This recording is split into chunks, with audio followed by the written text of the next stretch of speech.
Get back to your roots. I blame it all on my roots. I showed up in boots and ruined your black tie affair. Woo!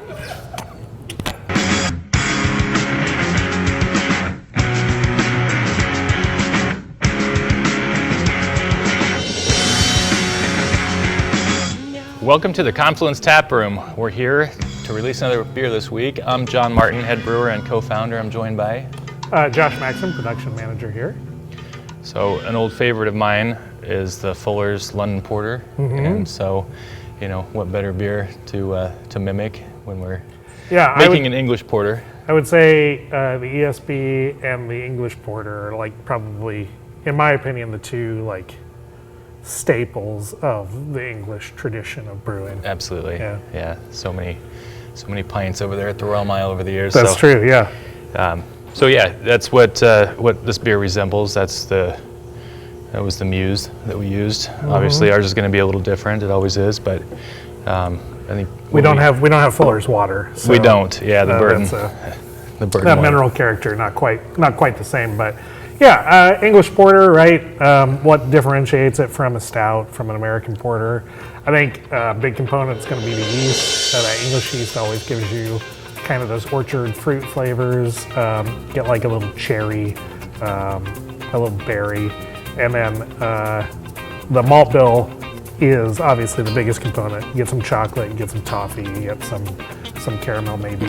Then ideally, and this is where Fuller's water comes into play, and so you want it to be kind of crisp on the finish. So like big full flavor up front, and then refreshing finish on the back end. Yeah. And we don't use the same yeast. We use the Timothy Taylor for this, which produces that orchard fruit. I think the classic yeast strain would be a little more minerality just from the yeast strain itself, but also the water contributes to that. And there's a nice biscuity quality underlying the chocolate notes. That's the Maris Otter that we put in. So, I mean, it's all traditional English yeast and malt and hops and just kind of a beautiful ensemble. And then it's all naturally carbonated. We condition it in the can with the yeast, just like we did with the ESB and with the Sophie's Mild that have already been released. So it just generates kind of like a little sweeter, a little fuller, and a little softer carbonation level, which is just very pleasant. It's low carbonation level, doesn't prickle. Just enough that you know it's there. The finish, you know, closes nicely. It's kind of a short finish, and you're ready for another taste.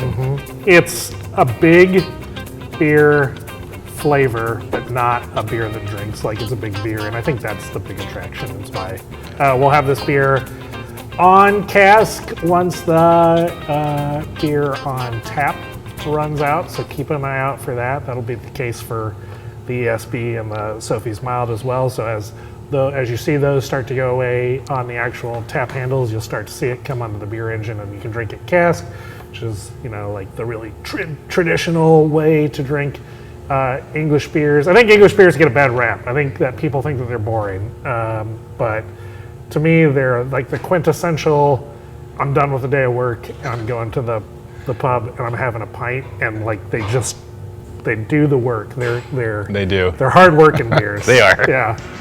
For hardworking folk. That's right. Yep. Cheers, Josh. Cheers. Cheers to all of you. Thanks for the support.